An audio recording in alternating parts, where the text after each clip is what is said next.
Hello and welcome to the GK academy channel. GK academy চ্যানেলে আমি সর্বজিৎ তোমাদের সকলকে স্বাগত জানাই।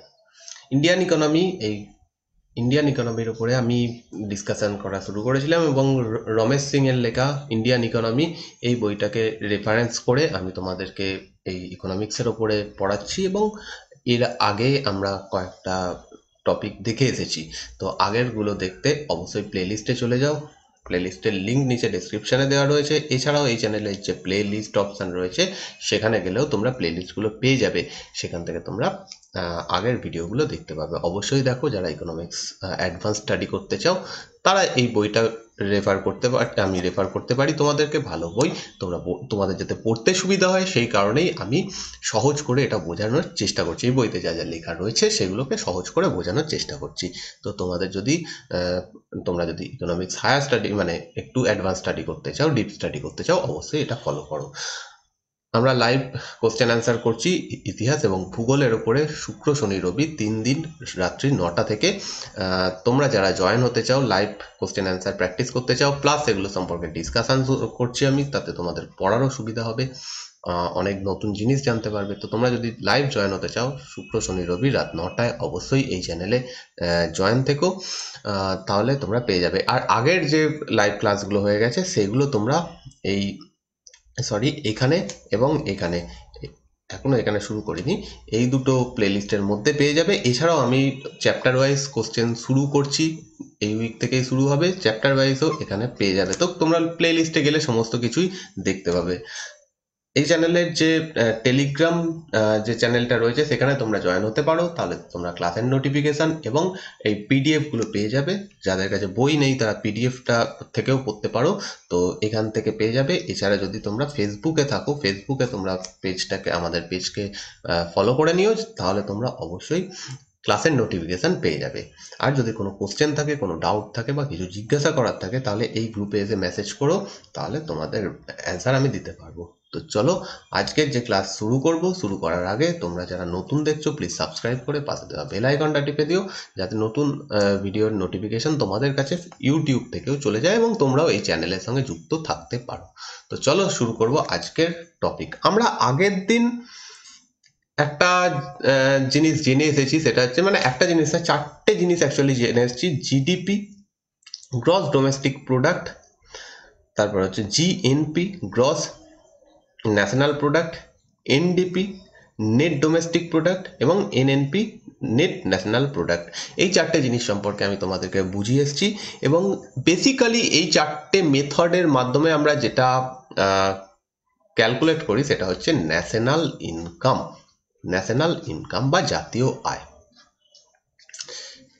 ন্যাশনাল ইনকামের মাধ্যমে আমরা ন্যাশনাল ইনকাম আমরা সম্পূর্ণ ব্যাপারটা দেখে এসেছি। এবার ন্যাশনাল ইনকাম বার করার জন্য বা সব থেকে বেশি যেটা ইউজ করা হয় এর মধ্যে সেটা হচ্ছে জিডিপি। তোমরা প্রায় শুনে থাকো যে জিডিপি বেড়ে যাচ্ছে, ইন্ডিয়ার জিডিপি কমছে, বা এই পরিস্থিতিতে সমস্ত দেশের জিডিপি একটা মানে নেগেটিভ চলছে, এই সমস্ত খবরগুলো তোমরা পাচ্ছ। তো অ্যাকচুয়ালি এই ন্যাশনাল ইনকাম বা জাতীয় আয়, এই জিনিসটা জিডিপির মাধ্যমে বিশেষ করে বোঝানো হয়। বাকি যে 3টে জিনিস রয়েছে সেইগুলো দিয়েও জিডিপি পাওয়া যায়, তবে সেগুলো বিভিন্ন ক্ষেত্রে বিভিন্ন কাজে লাগে। তবে আমরা ওভারঅল আমরা তো আর ইকোনমিক্সের ডিপে যাচ্ছি না বা ইকোনমিস্ট হতে যাচ্ছি না, তাই আমাদের কাছে একটা দেশের জিডিপি, একটা দেশের ন্যাশনাল ইনকাম মানে নর্মালি আমরা বুঝে নিই সেটা সেই দেশের জিডিপির কথা বলা হচ্ছে। আর জিডিপি মানে হচ্ছে গ্রস ডোমেস্টিক প্রোডাক্ট, অর্থাৎ একটা দেশের বাউন্ডারির মধ্যে যতটা জিনিস তৈরি হচ্ছে সেটাকে আমরা সেই দেশের জিডিপি বলবো। এবার ন্যাশনাল ইনকাম, আজকে বেশ কিছু জিনিস এই ন্যাশনাল ইনকামের ওপর পড়বো, তাহলে এই ন্যাশনাল ইনকাম যে টপিকটা সেটা আমাদের কমপ্লিট হয়ে যাবে। এবার এই ন্যাশনাল ইনকাম বা আর এক কথায় বলা যেতে পারে জিডিপি ক্যালকুলেট করার জন্য 3টে মেথড রয়েছে। কেন আমি এখানে বললাম ন্যাশনাল ইনকাম বা জিডিপি ক্যালকুলেট করার জন্য? কারণ ন্যাশনাল ইনকাম মূলত জিডিপির মাধ্যমেই দেখানো হয়, সেই কারণে বলতে পারো যে ন্যাশনাল ইনকাম বা জিডিপি ক্যালকুলেট করার 3টে মেথড রয়েছে। একটার নাম হচ্ছে আউটপুট মেথড, সেকেন্ড হচ্ছে ইনকাম মেথড, থার্ড হচ্ছে এক্সপেন্ডিচার মেথড। আউটপুট, ইনকাম এবং এক্সপেন্ডিচার 3টে শব্দের সঙ্গেই তোমরা পরিচিত। আউটপুট মানে কতটা জিনিস তৈরি হচ্ছে আমাদের দেশে। জিডিপি আমরা ফার্স্টেই বলে দিলাম যে জিডিপি তৈরি করার ক্যালকুলেট করার এটা মেথড। তো জিডিপি মানে কোনো একটা দেশের বাউন্ডারির মধ্যে জিনিসগুলো তৈরি হচ্ছে। প্রথম যে মেথডটা সেটা হচ্ছে আউটপুট মেথড। আউটপুট মেথড মানে একটা দেশের বাউন্ডারির মধ্যে যতগুলো বা যত, এখানে গুলো নয় অর্থের পরিমাপে হবে, একটা দেশের বাউন্ডারির মধ্যে যত টাকার জিনিস তৈরি হচ্ছে সেটাকে যদি আমরা টোটাল করতে পারি তাহলে আমরা পেয়ে যাব সেই দেশের GDP through output method. First যে মেথডটা সেটা হচ্ছে আউটপুট মেথড, অর্থাৎ একটা দেশের বাউন্ডারির মধ্যে যতটা জিনিস তৈরি হচ্ছে তার মানিটারি ভ্যালু যদি আমি অ্যাড করি তাহলে পেয়ে যাব সেই দেশের জিডিপি বা সেই দেশের ন্যাশনাল ইনকাম আউটপুট মেথডের মাধ্যমে। তো এখানে যে টেবিলটা তোমরা দেখতে পাচ্ছ, value added from each of the following economic sector, অর্থাৎ এগ্রিকালচার, ম্যানুফ্যাকচারিং, সার্ভিস। একটা ইকোনমিতে তিনটেই কাজ হতে পারে, নয় কিছু টোটাল যে জনসংখ্যা তার কিছু লোক কৃষিকাজে যুক্ত থাকবে, কিছু লোক ম্যানুফ্যাকচার করবে, কিছু লোক সার্ভিস দেবে। এই তিনটে বাদ দিয়ে কিছু নেই। তোমরা যা কিছু কল্পনা করতে পারো, সেটা ফুল চাষ থেকে শুরু করে ধান চাষ সমস্ত কিছু পড়ে যাবে এগ্রিকালচারের মধ্যে।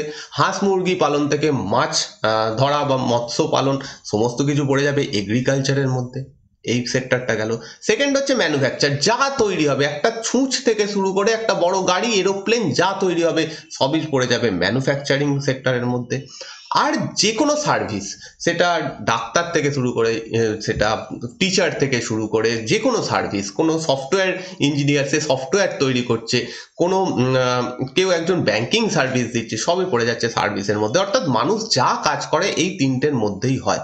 তার থেকে টোটাল যা আউটপুট হবে সেইগুলোকে যদি আমরা অ্যাড করি তাহলেই আমরা পেয়ে যাব আউটপুট মেথডের মাধ্যমে জিডিপি। অর্থাৎ ধরো আমাদের দেশে 100 টাকার ধান তৈরি হয়েছে, 200 টাকার গম তৈরি হয়েছে, এরকম করে করে করে করে যত টাকার। আগের দিন আমি একটা জিনিস বলেছি, সবসময় ফাইনাল গুডসকে আমরা ক্যালকুলেট করব। অর্থাৎ ধরো 100 টাকার ধান তৈরি 100 টাকার গম তৈরি হয়েছে, 100 টাকার গম থেকে টোটাল দেশের মধ্যে 100 টাকার গম তৈরি হয়েছে, তার থেকে 50 টাকার গম নিয়ে নেওয়া হয়েছে, দিয়ে তৈরি হয়েছে ময়দা। ময়দার মাধ্যমে হয়ে গেছে বিস্কুট।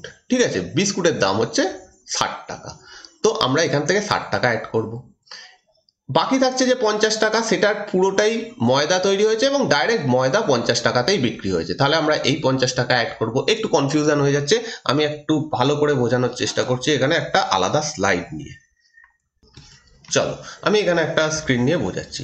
ধরো আমাদের দেশে 100 টাকার গম তৈরি হয়েছে। ওকে, 100 টাকার গম, বাকি জিনিস ছেড়ে দাও, নর্মাল জিনিস বোঝো যে একদম ফাইনাল যে গুডসটা সেটা তৈরি হবে। ধরলাম যে আমাদের দেশে 100 টাকার গম তৈরি হয়েছে, সেখান থেকে হয়েছে ময়দা। ময়দা থেকে আচ্ছা এখানে পাশে লিখছি গম। গম থেকে তৈরি হয়েছে ময়দা। ময়দা তৈরি হয়েছে 110 টাকা হয়ে গেছে, কারণ সেটা গমটাকে প্রসেস করতে, গুঁড়ো করতে, সমস্ত কিছু করতে একটু টাকা লেগেছে, সেটার দাম হয়ে গেছে 110 টাকা। ময়দা থেকে তৈরি হয়ে গেছে বিস্কুট। যা গম তৈরি হয়েছে তার পুরোটা দিয়ে ধরলাম আমরা বিস্কুট তৈরি হয়ে যাচ্ছে বোঝার সুবিধার জন্য। ঠিক আছে, বিস্কুট তৈরি হওয়ার পরে সেটার দাম হয়ে গেছে 120 টাকা। ক্লিয়ার? কারণ ময়দাটাকে আবার প্রসেস করতে হবে, সেটাকে বিভিন্ন করে তারপর বিস্কুট তৈরি হয়, ফাইনালি সেটার দাম হয়েছে 120 টাকা। আমরা এবার এদিকে জিডিপি ক্যালকুলেট করছি হচ্ছে আউটপুট মেথডের মাধ্যমে, জিডিপি। এবার এই 120 টাকাকে আমরা নেব এখান থেকে, কারণ এটাই ফাইনাল গুডস। আমরা গমের দাম নেব না, আমরা ময়দার দাম নেব না, সোজা আমরা নেব বিস্কুটের দাম। তেমনি ভাবে কোনো একটা খনি থেকে আকরিক লোহা তোলা হয়েছে, কোনো একটা না, ধরো পুরো ভারত থেকে আকরিক লোহা তোলা হয়েছে 500 টাকার। ক্লিয়ার? ছোট ছোট সংখ্যা নিচ্ছি বোঝার সুবিধার জন্য। 500 টাকার লোহা থেকে প্রসেস করে তৈরি হয়েছে আকরিক লোহা, ইস্পাত। ওকে, ইস্পাত তৈরি হয়েছে 600 টাকার, কারণ প্রসেস করতে টাকা লেগেছে, লোহাটা 600 টাকায় পরিণত হয়ে ইস্পাত হয়েছে। সেই ইস্পাত থেকে তৈরি হয়ে গেছে গাড়ি তৈরি হয়েছে 700 টাকার। আমরা যে জিডিপি ক্যালকুলেট করছি আমাদের আউটপুট মেথডের মাধ্যমে এখানে আমরা নেব 700 টাকা। ধরলাম আমাদের দেশে শুধু এই দুটো জিনিসই তৈরি হয়েছে, ইন প্র্যাকটিক্যাল এরকম না, অনেক অনেক জিনিস তৈরি হয়, সবাইকে এইভাবে অ্যাড করতে হবে। ফাইনাল অ্যাড করে কি পাচ্ছি, 0,2,7,1,8, আমাদের দেশের জিডিপি হচ্ছে 820 টাকা। তাহলে এটাই আমাদের দেশের জিডিপি। ক্লিয়ার? এইটা হচ্ছে আমাদের আউটপুট মেথডের মাধ্যমে। এবার কল্পনা করো আমাদের দেশে কত কত জিনিস তৈরি হয়, কত কত সার্ভিস হয়, কত টিচার রয়েছেন, কত ব্যাংকার রয়েছেন, সবার যা যা যা এরকম ফাইনাল যে সার্ভিস বা ফাইনাল যে গুড, সেগুলোকে অ্যাড করলে আমরা পেয়ে যাব আউটপুট মেথডের মাধ্যমে জিডিপি।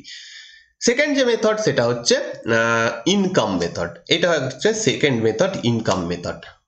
এখানে হচ্ছে যা ইনকাম একটা দেশের বাউন্ডারির মধ্যে যত লোক রয়েছে তারা যত টাকা ইনকাম করছে, টোটাল করলে আমরা পেয়ে যাব ইনকাম মেথডের মাধ্যমে জিডিপি বা ন্যাশনাল ইনকাম। অর্থাৎ টোটাল যা ইনকাম হচ্ছে, একজন টিচার পড়িয়ে যত টাকা পাচ্ছেন, এরকম যত লাখ লাখ টিচার আছেন তাদের টাকা অ্যাড করো, যা যা জিনিস তৈরি হচ্ছে প্রত্যেকটা থেকে। এইখানে একটু কনসেপ্ট রয়েছে, সেটা আমি একটু পরে বোঝাচ্ছি। এখানে ইনকাম অফ লেবার, অর্থাৎ প্রচুর লেবার রয়েছেন যারা কাজ করছেন, তারা ওয়েজেস পাচ্ছেন, স্যালারি পাচ্ছেন, প্রত্যেকে স্যালারি ওয়েজেস যোগ করো। বিভিন্ন বিজনেসম্যান রয়েছেন, তারা প্রফিট করছেন, সেই প্রফিটগুলোকে অ্যাড করো। বিভিন্ন যারা ল্যান্ড ওনার রয়েছেন, যারা বাড়ি রয়েছে যাদের, তারা সেখান থেকে প্রফিট করছেন অ্যাজ রেন্ট হিসেবে, রেন্ট মানে হচ্ছে ভাড়া পাচ্ছেন, সেইগুলোকে অ্যাড করো। যারা সার্ভিস দিচ্ছেন তারা যত টাকা করে স্যালারি পাচ্ছেন সেইগুলোকে অ্যাড করো, দিয়ে সেটা টোটাল করলে যে টাকাটা আসবে সেটাই আমাদের দেশের জিডিপি থ্রু ইনকাম মেথড। এরম নয় যে প্রত্যেকটাই বার করা হয়, কোনো দেশ কোনো একটা মেথড নেয়, ইনকাম মেথড নিতে পারে, এক্সপেন্ডিচার মেথড নিতে পারে, আউটপুট মেথড নিতে পারে। তো এইভাবে আমরা পেয়ে যাব ইনকাম মেথড। থার্ড যে প্রসেস সেটা হচ্ছে জিডিপি ক্যালকুলেশনের থার্ড প্রসেস হচ্ছে এক্সপেন্ডিচার মেথড। অর্থাৎ কত টাকা এক্সপেন্স খরচ করছে মানুষ, সেই খরচের টাকাটা অ্যাড করে দাও, তাহলেই হয়ে যাবে expenditure method through GDP calculation through expenditure method. অর্থাৎ কোনো একজন ব্যক্তি বাজারে গিয়ে যা যা কিনছে সেইগুলোকে অ্যাড করো। কত টাকা মানুষ ইনভেস্ট করছে, কেউ শেয়ার মার্কেটে ইনভেস্ট করছে, কেউ অন্যান্য কোথাও ইনভেস্ট করছে, সেই ইনভেস্টের টাকাগুলো অ্যাড করো। গভর্নমেন্ট কত টাকা খরচ করছে, সাবসিডি দিচ্ছে, সেইগুলোকে অ্যাড করো। এই সমস্ত কিছু। এক্সপোর্ট কত হচ্ছে, এক্সপোর্টকেও আমাদের অ্যাড করতে হবে, কারণ এক্সপোর্ট যখন হবে সেই জিনিসটা তৈরি হবে দেশের মধ্যে, তারপর সেটা দেশের বাইরে যাবে। যেহেতু সেটা জিনিসটা দেশের মধ্যেই হয়েছে, তাহলে এক্সপোর্টের টাকাটাও আমাদের অ্যাড করতে হবে। ইম্পোর্ট অ্যাড করবো না, কারণ ইম্পোর্ট বাইরে তৈরি হয়েছে, আমাদের দেশে আসছে, তাহলে সেটা জিডিপির মধ্যে আসবে না। তো এই রকম সমস্ত কিছু অ্যাড করে টোটাল যেটা হবে সেটাই আমাদের এক্সপেন্ডিচার মেথডের মাধ্যমে জিডিপি ক্যালকুলেশন। তাহলে এবার আমরা বুঝতে পারছি যে জিডিপি দেখানো হয় যে আমাদের দেশের জিডিপি 7% গ্রোথ হয়েছে। এর মানে কি, আমাদের দেশে ধরো 2019 আচ্ছা 18-19 সালে, কারণ ফিনান্সিয়াল ইয়ার মার্চ থেকে হচ্ছে অবধি হয়, এপ্রিল থেকে মার্চ অবধি হয়, সেই কারণে 2018-19 সালে আমাদের জিডিপি ছিল সবসময় 100%। কারণ আমরা পার্সেন্টেজের অঙ্ক করেছি, তোমরা নিশ্চয়ই অঙ্ক করেছো পার্সেন্টেজের অঙ্ক। প্রতি বছরে মানে আমরা বেস ইয়ারটাকে 100% ধরে নিই। এবছরে যা ধরো বললাম যে তেলের দাম 10% বেড়েছে, তাহলে আমরা কি ভেবে নিই, লেটসে ধরে নিই আমাদের তেলের দাম ছিল 100 টাকা, এবছর 10% বেড়েছে, মানে সেটা হয়েছে 10% বেড়ে 110 টাকা। তো সবসময় আমরা বেসটাকে 100 ধরে নিই পার্সেন্টেজের অঙ্কে। তো সেইভাবে 2018-19 সালে আমাদের জিডিপি ছিল 100%। 2019-20 খ্রিস্টাব্দে জিডিপি বেড়েছে 7%, তাহলে কত হয়েছে 107%। এটা যখন বলা হবে, যখনই কোথাও এটা রিপোর্ট দেখো বা পড়ো, এটার সঙ্গে সঙ্গে মাথায় আমাদের ক্যালকুলেট করতে হবে যে আমাদের দেশের যা বাউন্ডারি, এটা ধরো আমাদের বাউন্ডারি ম্যাপ হলো না ঠিকঠাক, ধরলাম একটা ম্যাপ, এটা আমাদের দেশ ইন্ডিয়া, এই দেশের মধ্যে টোটাল যা জিনিস তৈরি হয়েছে আগের বছরে, টোটাল যত টাকার জিনিস তৈরি হয়েছে, যে তিনটে মেথড দেখালাম তার মধ্যে কোনো একটা মেথড দিয়ে আমরা বার করলাম যে সেই টোটাল যেটা হয়েছে সেটাই আমাদের জিডিপি। সেই জিডিপির থেকে এবছরে 7% জিনিস বেশি তৈরি হয়েছে, তাই জন্যই 7% জিডিপির পার্সেন্টেজ বৃদ্ধি পেয়েছে। এইটা হচ্ছে ব্যাপার। জিডিপি যে বৃদ্ধি দেখানো হয় সেটা এইভাবে হয়। এবার জিডিপি থেকে আমরা এবার একটু আগের দিকে যাব, কস্ট আর প্রাইস সম্পর্কে জানবো। কস্ট আর প্রাইস, বেসিক্যালি কস্ট হচ্ছে ইনকাম আর প্রাইস হচ্ছে এক্সপেন্ডিচার। কস্ট হচ্ছে ইনকাম, ইকোনমিতে যত টাকা ইনকাম হচ্ছে সেটাকে আমরা কস্ট বলবো, যত টাকা খরচ হচ্ছে সেটাকে আমরা বলবো প্রাইস। তো দু ক্ষেত্রেই দু রকম করে কস্ট রয়েছে, দু রকম করে প্রাইস রয়েছে। একটা হচ্ছে ফ্যাক্টর কস্ট আর একটা হচ্ছে মার্কেট কস্ট। কস্টের মধ্যে দুটো রয়েছে, একটা হচ্ছে ফ্যাক্টর কস্ট আর একটা হচ্ছে মার্কেট কস্ট। প্রাইসের মধ্যেও দুটো প্রাইস রয়েছে, একটা হচ্ছে কনস্ট্যান্ট প্রাইস আর একটা হচ্ছে কারেন্ট প্রাইস। ক্লিয়ার? তাহলে কস্ট, প্রথম হচ্ছে কস্ট। কস্ট হচ্ছে ইনকাম অফ অ্যান ইকোনমি। কোনো দেশের ইনকামকে, কোনো একটা ইকোনমির টোটাল ইনকামকে আমরা কস্ট বলবো। Value of its total produced goods and service may be calculated at either factor cost or market cost. এইবার এখানে একটা বোঝার জিনিস রয়েছে, ফ্যাক্টর কস্ট কি এবং মার্কেট কস্ট কি। প্রথম কথা হচ্ছে কস্ট কি, সেটা হচ্ছে কোনো একটা ইকোনমির ইনকাম। এবার ইনকাম জিনিসটা কি, আমি কিছু একটা কাজ করছি, তার বদলে আমি কিছু একটা টাকা পাচ্ছি, সেটাই আমার ইনকাম। কেউ একজন চাষ করছেন, সেই জিনিসটা বিক্রি করছেন, তার বদলে যে তিনি যে টাকাটা পাচ্ছেন সেটা তার ইনকাম। তো এইভাবে ইনকাম দু রকম হতে পারে, দু রকম ভাবে ক্যালকুলেট করা যেতে পারে। একটা হচ্ছে ফ্যাক্টর কস্ট আর একটা হচ্ছে মার্কেট কস্ট। ফ্যাক্টর কস্ট সম্পর্কে জানবো। ফ্যাক্টর কস্ট জিনিসটা কি, তার জন্য আমি একটা ব্ল্যাক স্ক্রিন নিচ্ছি, দিয়ে বোঝাচ্ছি। ধরো আমি একটা গাড়ি তৈরি করার কারখানা খুলতে চলেছি, কার। ওকে, আমার কি কি লাগবে? আমার প্রথমে একটা জমি লাগবে যেখানে আমি কারখানা তৈরি করতে পারবো, ল্যান্ড। আমার কিছু শ্রমিক লাগবে, তাদেরকে আমরা বলছি লেবার। আমার লাগবে ক্যাপিটাল, কারণ মূলধন ছাড়া কিছুই হবে না, ক্যাপিটাল লাগবে। আর আমার লাগবে হচ্ছে উদ্যোগ। উদ্যোগকে ইংরেজিতে বলা হয় এন্টারপ্রেনিয়র। সরি, এখানে একটু গন্ডগোল হয়ে গেছিল, তার একবার লিখছি এন্টারপ্রেনিয়র। অর্থাৎ এন্টারপ্রেনার মানে হচ্ছে উদ্যোগ। অর্থাৎ আমি যেই কাজটা করতে চলেছি, আমি যে গাড়ি তৈরির একটা কারখানা তৈরি করতে চলেছি, তাতে একটা রিস্ক রয়েছে যে আমার গাড়ি আদৌ বিক্রি হবে কি হবে না, এই সমস্ত কিছু ভেবেও আমি এই উদ্যোগটা নিচ্ছি যে আমি একটা গাড়ি তৈরির কারখানা খুলবো। এটাকেই বলা হয় এন্টারপ্রেনিয়র বা উদ্যোগ। এই জিনিসগুলোকে বলা হয় ফ্যাক্টর। ঠিক আছে, ফ্যাক্টর অফ প্রোডাকশন। সরি, এটা বারে বারে গন্ডগোল হচ্ছে। ওকে, এইগুলোকে বলা হচ্ছে factor of production. Factor of production.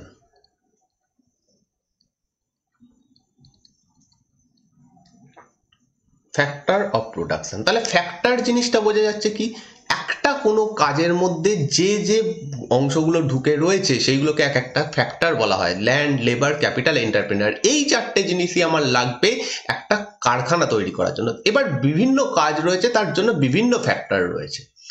এবার আমরা একটু আগে দেখলাম যে ইনকাম, কস্ট মানে হচ্ছে ওয়ান টাইপ অফ ইনকাম। তাহলে যে ল্যান্ড দিয়েছে, কেউ একজন আমাকে ল্যান্ড দিয়েছে, জমি দিয়েছে, তার ইনকাম কি? সে এই ল্যান্ডটা দেওয়ার ফলে কিছু একটা টাকা পাবে, যেটাকে আমরা বলি রেন্ট, ভাড়া। ল্যান্ড বলতে এখানে শুধুমাত্র ফাঁকা জমি নয়, ল্যান্ড বলতে একটা ঘরকেও ল্যান্ড বোঝাতে পারি। ঠিক আছে, তো যাই হোক, সে একটা রেন্ট পাবে, ভাড়া পাবে, সেটা তার ইনকাম। যারা লেবার হিসেবে কাজ করবে, তারা ইনকাম হিসেবে পাবে কি? স্যালারি।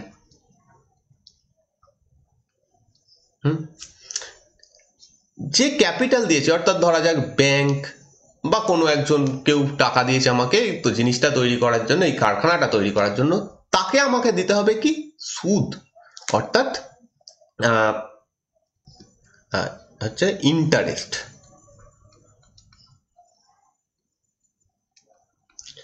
এন্টারপ্রেনিয়র অর্থাৎ আমি আমি এই উদ্যোগটা নিয়েছি কাজটা করার, আমি ফাইনালি এক গাড়ি বিক্রি হওয়ার পরে যে সেখান থেকে আমি কিছু একটা অংশ নিয়ে বাড়ি আসবো, সেটা হচ্ছে প্রফিট। যে লাভটা হবে সেটা আমি বাড়িতে আনবো, প্রফিট সমস্ত কিছু দেওয়ার পর। এইগুলোই হচ্ছে ইনকাম। এবার এই সবকটা যোগ করলে আমরা যে জিনিসটা পাবো সেটাই হচ্ছে আমাদের ফ্যাক্টর কস্ট। সিম্পল ব্যাপার হচ্ছে টোটাল যা ইনকামটা এখান থেকে যে যে ইনকামগুলো পাচ্ছে সেইগুলোকে অ্যাড করলে যেটা পাবো সেটাই হচ্ছে ফ্যাক্টর কস্ট। আশা করছি এই কস্ট ব্যাপারটা তোমরা বুঝতে পারছো। তো ফ্যাক্টর কস্ট বলা হচ্ছে is the output cost the producer has to incur in the process of producing something. কোনো একজন প্রডিউসার, কোনো একজন উদ্যোগপতি কোনো একটা জিনিস তৈরি করার জন্য যে যে খরচগুলো তিনি করবেন বা যে যে খরচগুলো তিনি দেবেন সেইগুলোই হচ্ছে ফ্যাক্টর কস্ট। কারণ এই আমি যে এইগুলো দিচ্ছি, যে আমাকে জমি দিয়েছে তাকে আমি যে টাকাটা দিচ্ছি, যারা কাজ করছে তাকে আমি স্যালারিটা দিচ্ছি, এগুলো আমি দিচ্ছি, কিন্তু তাদের ক্ষেত্রে সেটা তাদের ইনকাম। তো সেইগুলোকে অ্যাড করলে আমরা পেয়ে যাব ফ্যাক্টর কস্ট। এখানে বলা হয়েছে such as cost of capital which is interest. যেটা বললাম, যে ক্যাপিটাল দিয়েছে আমাকে ব্যাংক, তাকে আমাকে দিতে হবে ইন্টারেস্ট। র মেটেরিয়াল কিনেছি, সেটার টাকা আমায় দিতে হবে। লেবার যারা কাজ করেছে তাদেরকে আমায় স্যালারি দিতে হবে, রেন্ট দিতে হবে আমাকে, যে আমাকে জমিটা দিয়েছে তাকে। যে এবার হচ্ছে যারা পাওয়ার ডিস্ট্রিবিউশন কোম্পানি, অর্থাৎ যারা বিদ্যুৎ দেবে তাদেরকে আমাকে টাকা দিতে হবে। এগুলো প্রত্যেকটা একখানা হচ্ছে ফ্যাক্টর, সেইগুলোর অ্যাড করলে আমরা ফ্যাক্টর কস্ট পাবো। This is also termed as factory price or production cost. এই নামগুলো ইম্পর্টেন্ট। ফ্যাক্টর কস্টের আর কিছু নাম রয়েছে, যেমন factory price, production cost or production price. This is nothing but price of the commodity from the producer side. অর্থাৎ আমি producer, আমি এটা উৎপাদন করছি, কারণ গাড়ি কোম্পানিটা, গাড়ির যে ফ্যাক্টরিটা সেটা আমার দিক থেকে যা যা খরচ হবে সেইগুলো সবই হচ্ছে ফ্যাক্টর কস্ট বা ফ্যাক্টর প্রাইস বা ফ্যাক্টরি প্রাইস বা প্রোডাকশন কস্ট বা প্রোডাকশন প্রাইস। ক্লিয়ার? প্রত্যেকটা জিনিস এক। এবার সেকেন্ড যে ব্যাপারটা দেখলাম সেটা হচ্ছে মার্কেট কস্ট। মার্কেট কস্ট কি? যেটা আমরা দেখলাম ফ্যাক্টর কস্ট বা ফ্যাক্টরি প্রাইস, তার সঙ্গে শুধুমাত্র ইনডিরেক্ট ট্যাক্স যোগ করলে আমরা পেয়ে যাব হচ্ছে মার্কেট প্রাইস। তো এতক্ষণ যেগুলো আমরা অ্যাড করে করে টোটাল যেটা করলাম, অর্থাৎ ফ্যাক্টর কস্ট পেলাম, সেই ফ্যাক্টর কস্টের সঙ্গে যদি আমি ইনডিরেক্ট ট্যাক্স অ্যাড করি তাহলে আমরা পেয়ে যাব মার্কেট প্রাইস। তাহলে আর এক কথায় বলা যেতে পারে cost at which the goods rich to the market. Market price মানে যে দামে জিনিসটা মার্কেটে গিয়ে, বাজারে গিয়ে পৌঁছবে সেটাকে বলা হয় মার্কেট প্রাইস। আমি একটা গাড়ি তৈরি করেছি, গাড়ির জন্য আমি রেন্ট হিসেবে দিয়েছি 100 টাকা, তারপরে লেবারদের স্যালারি দিয়েছি 200 টাকা, ওকে, সুদ দিয়েছি, ইন্টারেস্ট দিয়েছি 50 টাকা, আর আমার প্রফিট নিয়েছি 50 টাকা। এছাড়াও অন্যান্য যা জিনিস আরও যা যা দিতে হয়েছে সমস্ত মিলিয়ে ধরলাম 100 টাকা। টোটাল আমার খরচা হয়েছে 100, 200, 300, 400, 500 টাকা। এইটা আমার ফ্যাক্টর কস্ট। এর সঙ্গে এবার গভর্নমেন্টের রয়েছে জিএসটি, সেটা আমরা ধরলাম আবার হচ্ছে 25 টাকা। টোটাল হচ্ছে 525 টাকা। এই 525 টাকা। এই 525 টাকা হচ্ছে মার্কেট কস্ট, এটাকে বলা হয় মার্কেট কস্ট। এটারও কয়েকটা নাম রয়েছে, যেমন x factory price, factor price, market price. তো এই নামগুলো তোমাদেরকে মনে রাখতে হবে। নেক্সট আমরা যাব, এবার এইগুলো কেন দরকার? ন্যাশনাল ইনকাম বা জিডিপি ক্যালকুলেট করার জন্য এইগুলো দরকার। কোনো দেশ ফ্যাক্টর কস্টে জিডিপি বানায়, কোনো দেশ মার্কেট কস্টে জিডিপি বানায়, সেটা সেই দেশের ব্যাপার, তারা কোনটাকে নেবে। India officially use to calculate it's national income at factor cost. আগে ফ্যাক্টর কস্টে ইন্ডিয়া তার জিডিপি ক্যালকুলেট করতো, অর্থাৎ এই 500 টাকাটাকে জিডিপির মধ্যে নেওয়া হতো। এবার বিভিন্ন কোম্পানি রয়েছে, বিভিন্ন উৎপাদন হচ্ছে, চাষ হচ্ছে, সমস্ত কিছুতে যা যা ফ্যাক্টর রয়েছে সব অ্যাড করে ফ্যাক্টর কস্টগুলো নিয়ে আমরা জিডিপি ক্যালকুলেট করতাম। কিন্তু 2015 জানুয়ারি থেকে CSO has switched over to calculating it in the market price. অর্থাৎ এখন আমাদের দেশ মার্কেট প্রাইসে জিডিপি ক্যালকুলেট করে। ক্লিয়ার? আর সিএসও হচ্ছে সেন্ট্রাল স্ট্যাটিস্টিক্যাল অফিস, এরাই জিডিপি ক্যালকুলেট করে। তো মার্কেট প্রাইসে এখন আমাদের জিডিপি ক্যালকুলেট করা হয়, এটা পরীক্ষায় প্রশ্ন আসে। The market price is calculated by adding the product tax to the factor cost. এটাই একটু আগে বলা হলো, ট্যাক্স গুলোকে অ্যাড করলাম, সেইগুলোকে আমরা ফ্যাক্টর কস্টের সঙ্গে অ্যাড করে আমরা মার্কেট কস্ট পেয়ে গেলাম। নেক্সট এবার যেটা আছে সেটা হচ্ছে প্রাইস। যেমন করে বললাম যে আগেই বলে এসেছি যে কস্ট দু রকমের হয়, একটা হচ্ছে ফ্যাক্টর কস্ট আর একটা হচ্ছে মার্কেট কস্ট।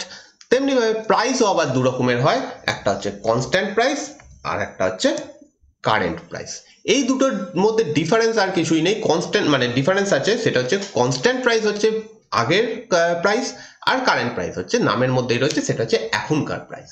অর্থাৎ প্রত্যেকটা দেশ তার একটা বেস ইয়ার ধরে নেয় সমস্ত কিছু ক্যালকুলেট করার জন্য। ধরলাম আমাদের দেশের বেস ইয়ার 2018 ধরলাম, ফর এক্সাম্পল 2018 হচ্ছে আমাদের বেস ইয়ার। ওকে, বেস ইয়ারে আমরা ধরলাম 100টা জিনিস তৈরি হয়েছে, প্রত্যেকটার দাম ছিল 10 টাকা। 100টাই জিনিস তৈরি হয়েছে আমাদের দেশের মধ্যে, আর কিচ্ছু তৈরি হয়নি, প্রত্যেকটার দাম 10 টাকা। অর্থাৎ আমাদের জিডিপি 2018 সালে ছিল কত? 1000 টাকা। এবার বর্তমান প্রাইসে আমি আসছি, বর্তমান সময়ে আসছি। বর্তমান হচ্ছে 2020 সাল। ধরলাম মুদ্রাস্ফীতির জন্য জিনিসের দাম হয়ে গেছে 12 টাকা, কিন্তু প্রোডাকশন একই রয়েছে, 100টাই জিনিস তৈরি হয়েছে। তাহলে এবছরের জিডিপি কত? 1200 টাকা। এই যে প্রাইসটা দেখতে পাচ্ছ সেটা হচ্ছে কনস্ট্যান্ট প্রাইস, এইটা যেটা দেখতে পাচ্ছ সেটা হচ্ছে কারেন্ট প্রাইস। ক্লিয়ার? এবার জিডিপি কিভাবে ক্যালকুলেট করা হয়? আমাদের দেশে জিডিপি ক্যালকুলেট করা হয় কনস্ট্যান্ট প্রাইসের মাধ্যমে, কারেন্ট প্রাইসের মাধ্যমে করা হয় না। কারণ এইটা কারেন্ট প্রাইস কিন্তু রিয়েল জিডিপি বোঝায় না। রিয়েল জিডিপি বুঝতে গেলে তোমাকে কনস্ট্যান্ট প্রাইসে দেখতে হবে। কেন? ফর এক্সাম্পল নিশ্চয়ই মাথায় প্রশ্ন আসবে যে কেন এরকম, এই প্রাইসটা নিলে কেন প্রবলেমটা হবে। এবার দেখো, কনস্ট্যান্ট প্রাইস হিসাবে ছিল 100টা জিনিস 10 টাকা করে, 1000 টাকা। প্রোডাকশন একই রয়েছে। জিডিপি মানে কি? একটা দেশের বাউন্ডারির মধ্যে কতটা জিনিস তৈরি হচ্ছে। আমি যদি এই সমস্ত লেখাগুলোকে বাদ দিয়ে দিই, শুধু এখানে 1000 বলি যে আমাদের দেশের 2018 সালে জিডিপি ছিল এইটা 1000 টাকা জিডিপি, আর এখানেও এই সমস্ত জিনিসগুলো বাদ দিয়ে দিই, পুরো ব্ল্যাঙ্ক করে দিয়ে তোমাকে যদি বলি এবছরের জিডিপি হচ্ছে 1200 টাকা জিডিপি, দেখে কি মনে হবে? দেখে মনে হবে আরে বাস আমাদের দেশের জিডিপি বেড়ে গেছে, অর্থাৎ জিডিপি মানে প্রোডাকশন বেড়েছে। আদেও কি প্রোডাকশন বেড়েছে? প্রোডাকশন বাড়েনি।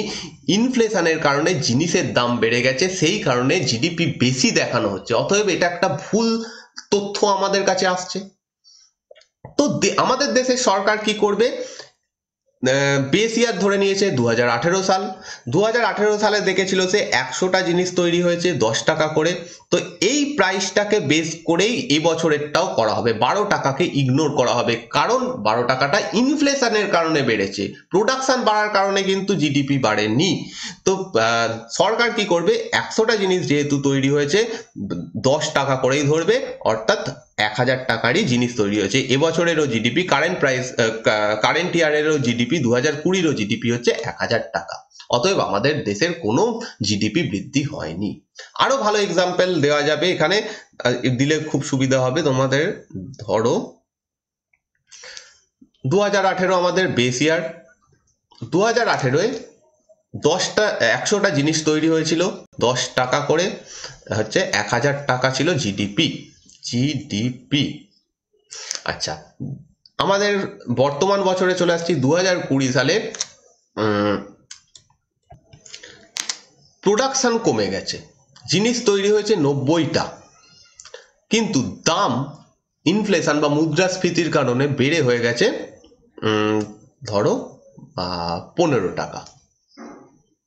আচ্ছা 20 টাকা করি, হিসেবে সুবিধা হবে, 20 টাকা, ঠিক আছে। দাম দ্বিগুণ হয়ে গেছে ইনফ্লেশনের কারণে। তাহলে আমাদের দেশের বর্তমান জিডিপি কত হচ্ছে? মানে এখানে হবে 9 দুগুণে 18, 1800 টাকা।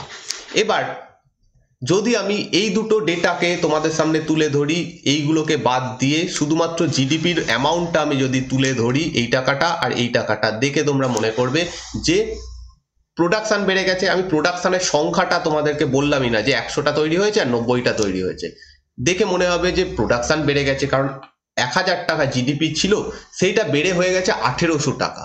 আদেও সেটা হয়নি, জিনিসের দাম বৃদ্ধি পেয়েছে। এবার আমাদের দেশের কাছে মানে দেশবাসীর কাছে বা যারা এই নিয়ে কাজ করছে তাদের কাছে একটা ভুল ধারণা পৌঁছবে যে জিনিস তৈরি বেড়ে গেছে। আদতে কি হয়েছে, জিনিস তৈরি কমে গেছে, 90 হয়ে গেছে জিনিস তৈরি। তো সরকার এখানে কি করবে, বেস ইয়ারকে ধরে বর্তমান বছরের জিডিপি ক্যালকুলেট করবে। কিভাবে, 100টা জিনিস 90টা জিনিস তৈরি হয়েছে, দাম সে 20 টাকা নেবে না, কারণ সে আমরা কিসে ক্যালকুলেট করছি, বেস ইয়ারের মাধ্যমে ক্যালকুলেট করছি। তো 10 টাকাই ধরবো। তো আমাদের জিডিপি বর্তমানে হচ্ছে 90.900 টাকা।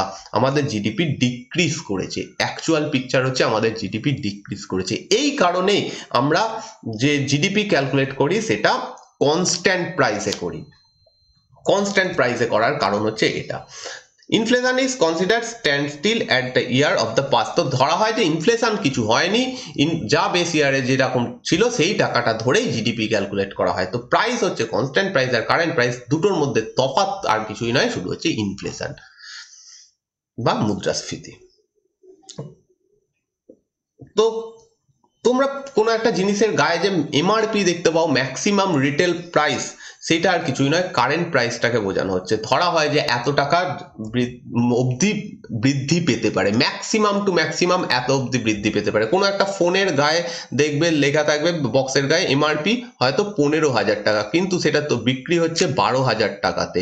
তার কারণ কোম্পানি আগে থেকে চিন্তা করে রেখে দেয় যে হয়তো ইনফ্লেশন বেড়ে ম্যাক্সিমাম টু ম্যাক্সিমাম এত অবধি পৌঁছতে পারে, কিন্তু তার মানে এই নয় যে এই টাকাটাই বিক্রি দাম, 12,000 টাকায় বিক্রি হচ্ছে। তো কারেন্ট প্রাইস আর কিছুই নয়, যেটা আমরা ম্যাক্সিমাম রিটেল প্রাইস বা এমআরপি দেখতে পাই, সেটাই। নেক্সট হচ্ছে আমরা ন্যাশনাল ইনকাম, যেটা বললাম যে India calculates is national income at the constant price. আমরা কনস্ট্যান্ট প্রাইসে ন্যাশনাল ইনকাম ক্যালকুলেট করি। আর আমাদের বেস ইয়ার হচ্ছে 2011-12, জানুয়ারি 2015 সময় অবধি এটা ছিল। এটা যেহেতু বইটা জানুয়ারি 2000 মানে আগের বই, সেই কারণে এটা লেখা রয়েছে। চেঞ্জ হয়েছে কিনা একটু দেখে আমায় বলতে হবে, 1 মিনিট। ওকে, চেঞ্জ হয়নি, এখনো 2011-12ই রয়েছে। তো আমাদের বেস ইয়ার হচ্ছে 2011-12। 2011-12তে প্রত্যেকটা জিনিসের যা প্রাইস ছিল সেই অনুযায়ী এখনকার জিডিপি দেখানো হয়। এই বছরে যা যা জিনিস তৈরি হবে, 2020-21 সালে টোটাল যত জিনিস আমাদের দেশের বাউন্ডারির মধ্যে তৈরি হবে, সেইগুলোকে সেই জিনিস ইনটু আমরা করব, সেই জিনিসগুলোর সঙ্গে ইনটু করব 2011-12তে সেই সমস্ত জিনিসের দাম যা ছিল সেইগুলোকে। তার ফলে যেটা পাবো সেটাই আমাদের জিডিপি। তো আমরা জিডিপি ক্যালকুলেট করি কনস্ট্যান্ট প্রাইসে। Next, here one important aspect of income needs to be understood. Income of a person has three form. কোনো একজন মানুষের ইনকাম, আমরা যে ইনকাম কথাটা বলি, 3 রকমের ইনকাম রয়েছে। নর্মালি আমরা যে কথাটা সাধারণভাবে ইনকাম বলি, ইনকামকে আবার 3 ভাগে ভাগ করা যায়। একটা হচ্ছে নমিনাল ইনকাম, একটা হচ্ছে রিয়েল ইনকাম, আর একটা হচ্ছে disposable income. Nominal income, real income, disposable income. Nominal income মানে নর্মাল যেটা একজন মানুষ ইনকাম করে, সেটাকে আমরা বলি নমিনাল ইনকাম। তার সঙ্গে যদি বর্তমান ইনফ্লেশনকে অ্যাড করি তাহলে সেটা পেয়ে যাব রিয়েল ইনকাম। এবং ডিসপোজেবল ইনকাম হচ্ছে তার থেকে ট্যাক্স বাদ দিয়ে যে টাকাটা পড়ে থাকছে, সেটা হচ্ছে ডিসপোজেবল ইনকাম। নমিনাল ইনকাম, তার সঙ্গে যদি আমি ইনফ্লেশন বা মুদ্রাস্ফীতিকে অ্যাডজাস্ট করি তবে পাবো রিয়েল ইনকাম। রিয়েল ইনকাম বা নমিনাল ইনকাম থেকে যদি আমি ট্যাক্সকে বাদ দিই তাহলে পাবো হচ্ছে ডিসপোজেবল ইনকাম। ক্লিয়ার?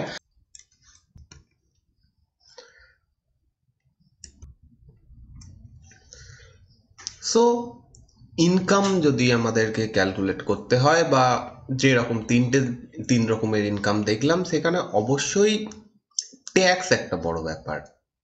ট্যাক্সকে আমাদের জানতে হবে, তাহলে আমরা ইনকাম বার করতে পারবো। কারণ নমিনাল ইনকাম এবং রিয়েল ইনকাম এর থেকে ট্যাক্স বাদ দিলেই আমরা পেয়ে যাব হচ্ছে ডিসপোজেবল ইনকাম। তো ট্যাক্স জিনিসটা সম্পর্কে আমাদের একটু জানতে হবে, এবং এটাই আজকের ফাইনাল টপিক, সেটা হচ্ছে tax. Tax and national income. National income, জাতীয় আয়, এটা ক্যালকুলেট করার উপরে ট্যাক্সের কি ভূমিকা রয়েছে। তো তোমরা জানো যে দু রকমের ট্যাক্স হয়, একটা হয় হচ্ছে ডিরেক্ট ট্যাক্স আর একটা হচ্ছে ইনডিরেক্ট ট্যাক্স। ডিরেক্ট ট্যাক্স এবং ইনডিরেক্ট ট্যাক্স দুটোর মধ্যে ডিফারেন্স হচ্ছে, ডিরেক্ট ট্যাক্স এর মধ্যে পড়ে যাচ্ছে individual income tax, corporate income tax such as corporate tax, dividend tax, interest tax, etcetera. Indirect tax হচ্ছে এমন জিনিস যেগুলো আমাদের মানে আমাদেরকে ডাইরেক্ট দিতে হচ্ছে না, আমরা ডাইরেক্ট সরকারকে দিচ্ছি না, সেটা হচ্ছে ইনডিরেক্ট ট্যাক্স। আর ডিরেক্ট ট্যাক্স যেটা আমরা ডাইরেক্ট সরকারকে দিচ্ছি সেটা হচ্ছে ডিরেক্ট ট্যাক্স। যেমন ইন্ডিভিজুয়াল ইনকাম ট্যাক্স, আমরা কিছু ইনকাম করলে তার উপর একটা ট্যাক্স সরকারকে দিতে হয়, সেটা একটা নির্দিষ্ট বাউন্ডারির পরে গেলে সেটাতে ট্যাক্স দিতে হয়। তো সেই ট্যাক্সটা আমরা আমাদের ইনকাম থেকে ডাইরেক্টলি সরকারের ঘরে জমা দিচ্ছি, সেইগুলো হচ্ছে ডিরেক্ট ট্যাক্স। তেমনিভাবে কোনো কর্পোরেট হাউস অর্থাৎ কোনো কোম্পানি, তারা যে ট্যাক্সটা দিচ্ছে ডাইরেক্টলি সরকারকে, সেগুলো হচ্ছে ডিরেক্ট ট্যাক্স। যেমন কর্পোরেট ট্যাক্সের মধ্যে কি কি পড়ে যায়, corporate income tax, corporate tax বলে একটা পোর্শন রয়েছেই, এটা পড়ছে। সেকেন্ড হচ্ছে ডিভিডেন্ড ট্যাক্স, ডিভিডেন্ড দেওয়ার জন্য যে ট্যাক্স দেওয়া হয় সেটাকে বলা হয় ডিভিডেন্ড ট্যাক্স। ইন্টারেস্ট দেওয়ার ওপরে একটা ট্যাক্স হয়, সেটাকে বলা হয় ইন্টারেস্ট ট্যাক্স। এই জিনিসগুলো হচ্ছে ডাইরেক্ট ট্যাক্সের মধ্যে পড়ে যাচ্ছে। অ্যান্ড এখানে বলা হচ্ছে these are no need to adjustment whether the national income is accounted at factor cost or market cost.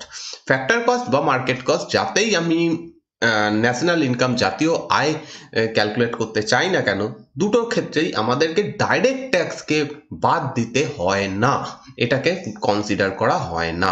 অন্যদিকে ইনডিরেক্ট ট্যাক্সের মধ্যে যেগুলো পড়ে যাচ্ছে সেগুলো হচ্ছে কাস্টম ডিউটি, কনভেন্ট ট্যাক্স, তারপর হচ্ছে সেন্ট্রাল সেল ট্যাক্স বা ভ্যাট, যেটাকে আমরা ভ্যাট বলি, স্টেট এক্সাইজ ডিউটি, এই সমস্তগুলো পড়ে যায় হচ্ছে ইনডিরেক্ট ট্যাক্সের মধ্যে, যেগুলোকে আমরা যদি কোনো একটা জিনিস কিনি তার উপর আমাদের যা হচ্ছে ইনডিরেক্ট ট্যাক্স দিতে হয়। যেমন ভ্যাট দিতে হয়।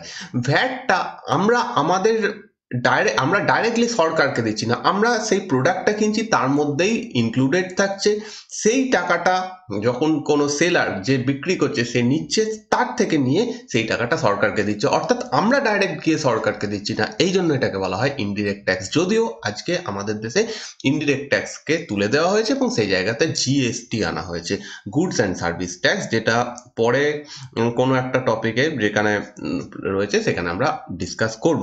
এবারে জিএসটি ব্যাপারটাও সেম, আমরা ডাইরেক্টলি সরকারকে দিচ্ছি না, আমাদের হয়ে যে ব্যবসায়ী যে আমাদেরকে জিনিস বিক্রি করছে বা যে আমাদেরকে সার্ভিস দিচ্ছে, সে আমাদের হয়ে সেই ট্যাক্সটা, সেই অঙ্কের টাকাটা সরকারকে দিচ্ছে, সেই জন্য সেটা ইনডিরেক্ট ট্যাক্সের মধ্যে পড়ছে। তো জিএসটি একটা ইনডিরেক্ট ট্যাক্স।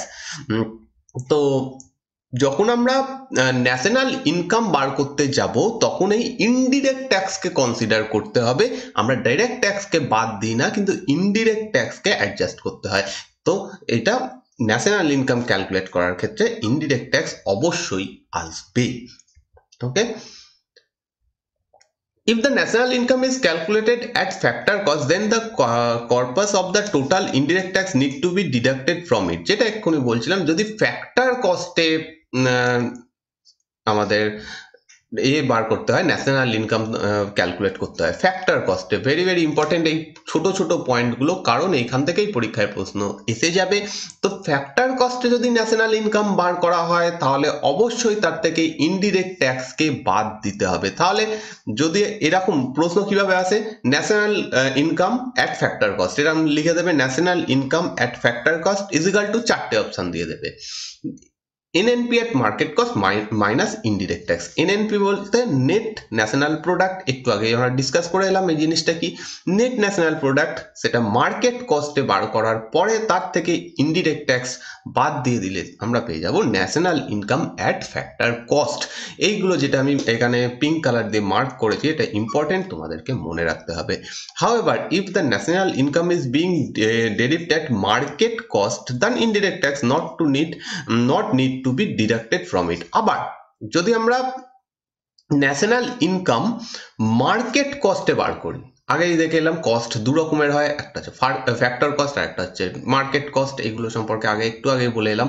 তো মার্কেট কস্টে যদি ন্যাশনাল ইনকাম বার করা হয় তাহলে ডিরেক্ট ট্যাক্সকে বাদ দেওয়ার প্রয়োজন নেই।